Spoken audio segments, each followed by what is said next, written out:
श्री गणेशाय नमः।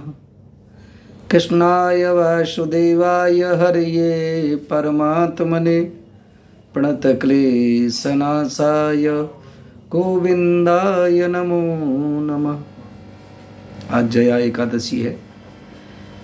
जया एकादशी सारे कार्यों में हमें विजय प्रदान करती है। घर में भूत प्रेत व्याधा हो उसको भी निवारण करती है। अगर घर में पितृदोष लगा हुआ है उसका निवारण करती है। जया एकादशी करने से ब्रह्महत्या जैसे महापाप भी मिट जाते हैं। जया एकादशी की कथा भगवान श्री कृष्ण ने युधिष्ठिर महाराज से कहा। युधिष्ठिर महाराज ने पूछा कि महाराज आप हमें माघ मास के शुक्ल पक्ष की जो एकादशी है उसकी कथा सुनाइए।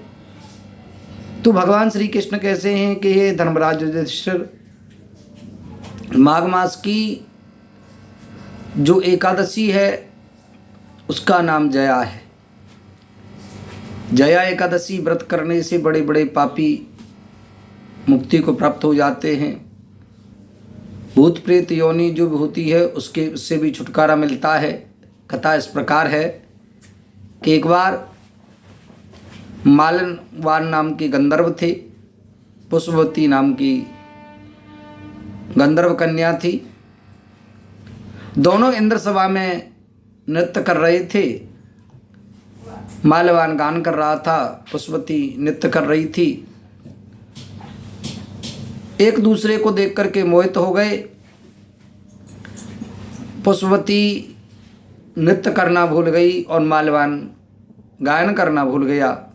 इंद्र को देख करके ये क्रोध हुआ और इंद्र ने उन दोनों को पिशाच योनि में जाने का श्राप दे दिया और दोनों हिमालय के पास में पिशाच योनि को प्राप्त हुए। बड़े कष्ट में रहने लगे। तो एक दिन जया एकादशी आई। एकादशी के दिन उन्होंने भूल से एकादशी व्रत किया। एक बार फलाहार किया। ठंड के कारण रात्रि में नींद नहीं आई। सुबह जगे तो उनके लिए स्वर्ग से विमान आया। विमान में बैठ करके इंद्रलोक में गए। इंद्र ने पूछा कि किस पुण्य के प्रताप से आप इस पिशाच योनि से मुक्त हुए हैं। तो माल्यवान ने बताया कि हमने एकादशी जो जया एकादशी है जो पिशाच योनि से छुटकारा दिलाती है भूल से उसका व्रत किया है। उसी के प्रभाव से हमें ये पुण्य प्राप्त हुआ है। तो जया एकादशी की ऐसी महिमा है, कोई भूल से भी एकादशी व्रत कर लेते हैं उनको भी पुण्य प्राप्त होता है।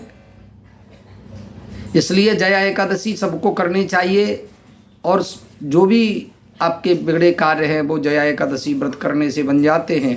जया एकादशी का सबको व्रत करना चाहिए। एक बार फलाहार करें। द्वादशी को किसी ब्राह्मण को भोजन करके या गाय को अन्न खिला करके प्रसाद ग्रहण करें। जय श्री कृष्ण, जय श्री राधे।